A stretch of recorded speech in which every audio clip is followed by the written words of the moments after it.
నేనెప్పుడు వెంకటేశ్వర స్వామి మా ఇంటి కులదైవం.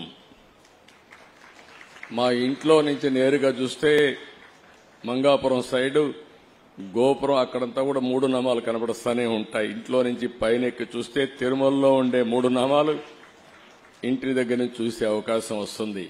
నేను నమ్మిన దేవుడు, నమ్ముతున్న దేవుడు, నేను ప్రార్థించే దేవుడు వెంకటేశ్వర స్వామి అని చెప్పి కూడా నేను మీకు తెలియజేస్తున్నా.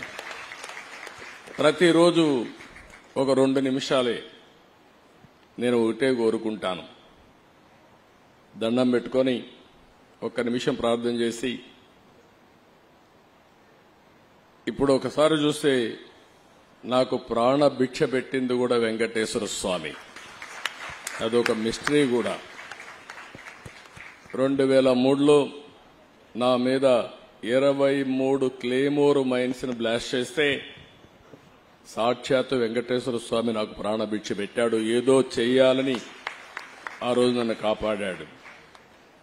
అలాంటి వెంకటేశ్వర స్వామిని నేను ప్రార్థించేది, నాకు శక్తి, సామర్థ్యాన్ని, తెలివితేటలు ఇవ్వండి.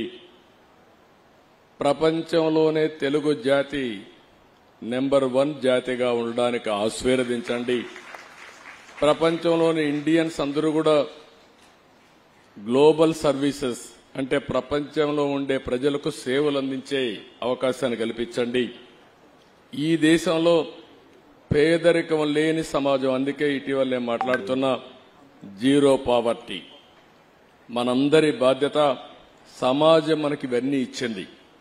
ఈరోజు నేను ఒక ముఖ్యమంత్రిగా ఉన్నా, రమణ గారు former chief justice of India అయినా, లేకపోతే వేదిక పైన ఉండే పెద్దలు కొంతమంది మంత్రులైనా, ఇక్కడికి ఉండేవాళ్లు వివిధ రంగాల్లో బ్రహ్మాండంగా రాణిస్తున్నా, ఇది మనకు సమాజమే ఈ అవకాశం ఇచ్చింది.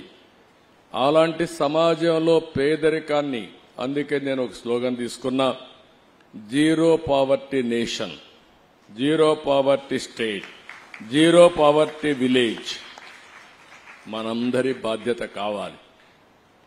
సంపద కొంతమందికి పరిమితమై పేదవాళ్లు పేదరికంలో మగ్గుతా ఉంటే అది మంచిది కాదు.